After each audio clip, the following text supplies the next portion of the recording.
I was looking on Pinterest trying to find some ideas to make a shirt made with upcycled materials, either the entire shirt or with added materials to an already made shirt. And I ran across over 50 ideas to get inspiration from the fantastic creators found on Pinterest. There are some really neat ideas on this list, and I'd like to recreate one myself. Please vote for your favorite in the comments below and give a like indicating that you voted. Once I get 100 votes, I'll recreate one of the winning ideas.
Done yet, but I wanted to thank you for watching the video.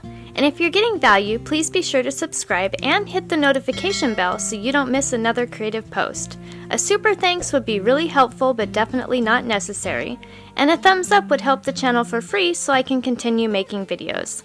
I'll have another creative video you're going to love on the screen soon. Go ahead and watch that video and I'll see you there.